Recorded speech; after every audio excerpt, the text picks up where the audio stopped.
I am A.L.M. Amir. Today we are going to deal with general and particular specification. Introduction. Shorter Oxford Dictionary, Shorter Oxford English Dictionary refers to a specification. It's a detailed description of a dimension, construction, workmanship, material, etc. of work done or to be done, prepared by architect, engineer, etc. The following are included in the specification. A specification is a document that describes in words which cannot be visualized or explained on a drawing or model. This document can be incredibly wide-ranging, covering the establishment of the site, the type of contract to be used, the performance criteria of the asset, the quality of the systems and products, which standards are applicable and how they should be executed, and even the products to be used.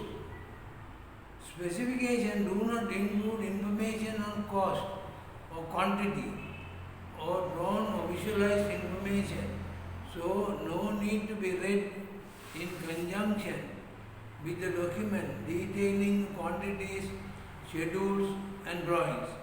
Specifications are not only used in construction, they are also used in a range of other industries, from the aerospace, oil and gas and automotive industries to manufacturing. The type of specification can relate to the project or the procurement route. Specification will vary depending on the stage to which the design has been developed. Performance open specification will require further design work, while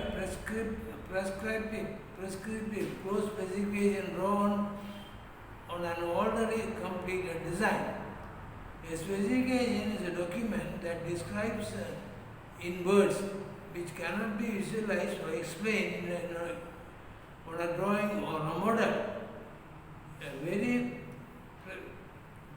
prescriptive specification and tender stage will ensure the client has a high degree of certainty about what will be delivered.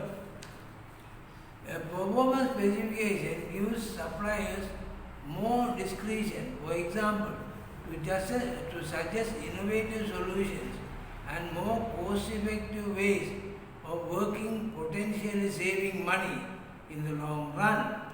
Performance specifications tend to be used on projects where typical or straightforward kinds of buildings are required.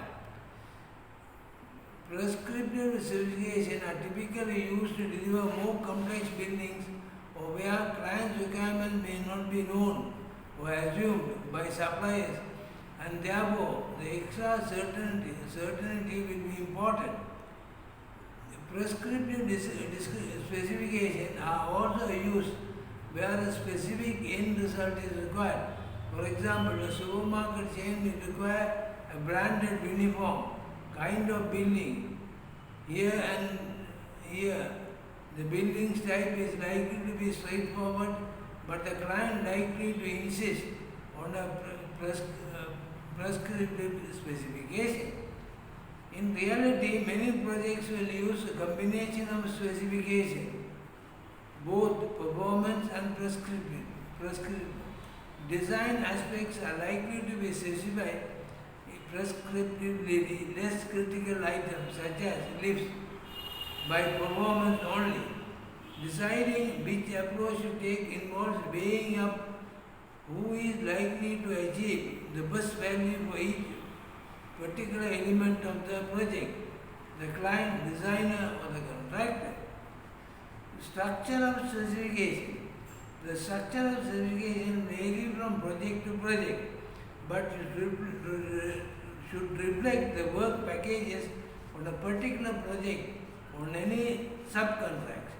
This structuring should make it easier for contractors to price the job and give more accurate tender.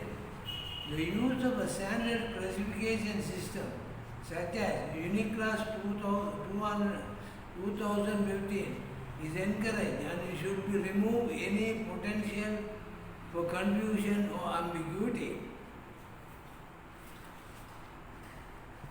Production of specification.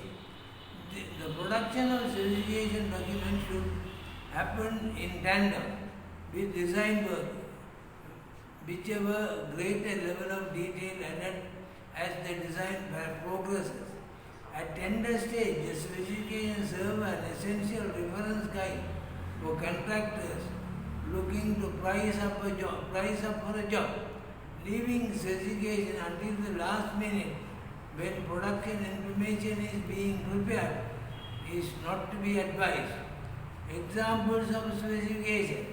Specification is usually grouped together in construction projects such as Section 1, General Condition, Section 2, Excavation and Earthworks, Section 3, Formwork for concrete works, Section 4, Reinforcement for concrete works, Section 5, Cast in place concrete, Section 6, Concrete curing, Section 7, Mortar, Section 8, Concrete unit masonry, Section 9, Portland cement plaster, Section 10, Bituminous membrane waterproofing, Section 11, Fluid applied waterproofing, Section 12, Expansion and construction joints. Section 13, stonework. Section 14, floor tile work. Section 15, port tile work. Section 16, metal fabrication. Section 17, fire-rated doors. Section 18, joinery and ironmongery. Section 19, glazing. Section 20, painting works. Section 21, drainage works. Section 22, electrical insulation.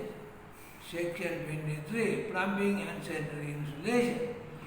Particular specification gives specific requirements such as strength and other properties of steel, strength of concrete, specification of bricks, specification of electrical items or equipment to be produced and assembled in certain countries.